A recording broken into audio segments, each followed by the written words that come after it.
Hello everyone. As you can see, I have the latest version of my OgiLite Model 3 outside. Today I'm going to make an adjustment to the door. I raised it up. Well, there's two things I've done actually. Since I didn't really like the way the ride was with the suspension setting, the arm was a little too horizontal. So when it hit a bump, it basically just bumped the whole trailer up in the air. So I increased the angle, which increased the overall height a little bit, probably by about 3 inches, I think.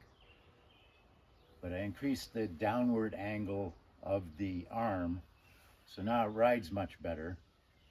It's higher, and I also increased the height of the door.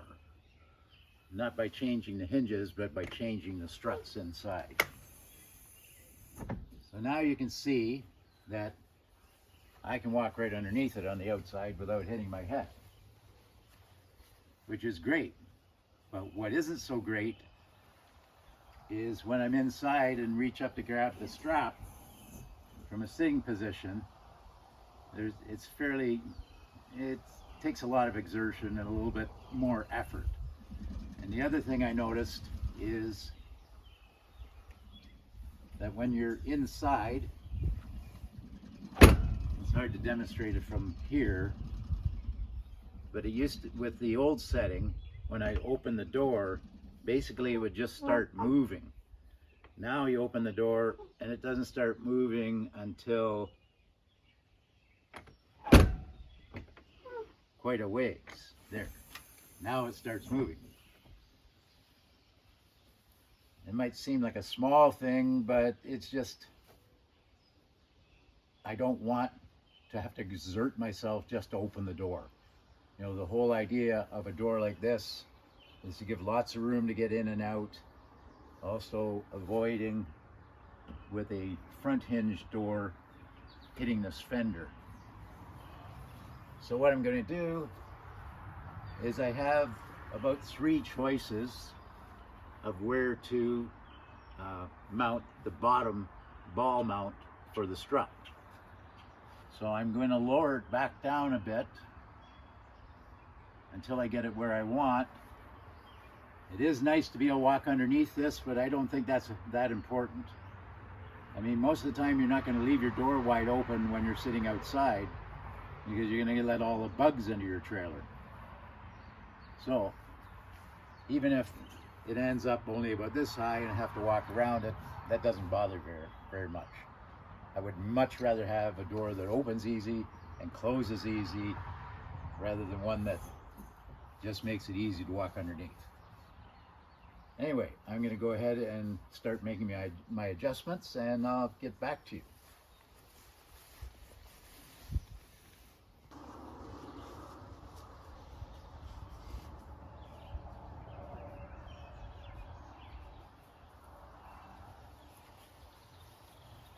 Okay, so now I've made an adjustment on the door. I've raised up the bottom mounts for the struts on each side. I used a 2x4 to prop it up approximately where I want it to be. So let's see how this works now. I'm opening the door.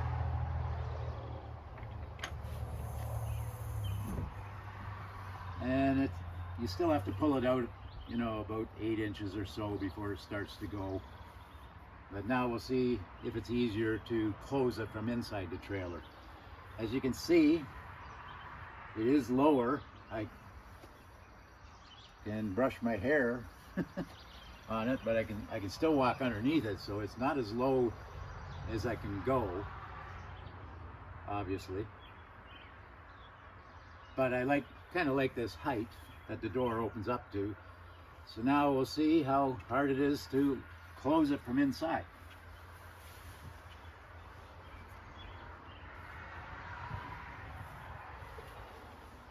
I have to reach out and grab the strap.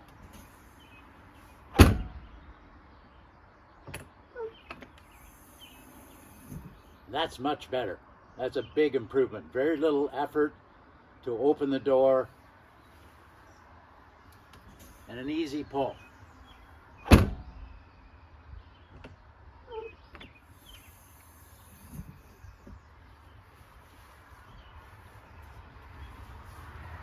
So I'm quite happy with that. And it still can be adjusted. You never know who's going to own this trailer in the future. I mean, obviously, if a person is 6'6" tall, the extra effort is going to mean nothing to them compared to me at 5'8". And also having to reach up higher for the strap. Somebody with 6 inches longer than arms than I have is not going to have a problem. They would probably much prefer to be able to walk under the door. But for me, this is perfect, and I'm quite happy with it, because I was even starting to consider putting a front hinge on the door, because with the trailer raised up a little bit and the way I designed the door, it really could pivot to the front. It would still hit the fender, but I don't think that would be that big a deal. But the amount of work to make a new door, because I would have to make a whole new door, now that I've got this operating much easier, less effort, I'm quite happy with the vertical door the way it is now. And like I say, it's all adjustable. You can move it up. There's multiple holes to move the lower mounts up and down. I could even lower it even a bit more if I wanted to, using the screw holes that are already there, but I think this is fine. Okay, so that's about it. I guess I could do a little walk around.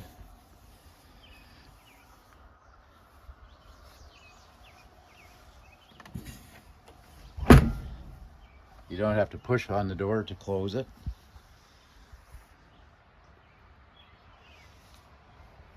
And everything's pretty well the way I want it to be. I'm going to be taking this on a trip across Canada in early August. I think I'm well equipped now. I have the solar panels are working, everything's working great. One change I'm going to make, is I'm going to change over the AGM batteries for 100 amp hour lithium iron phosphate battery, which should be here in a couple of days. Prices on those, at least the ones I'm looking at on Amazon that have decent reviews, have dropped quite a bit over the one that I have in our big trailer.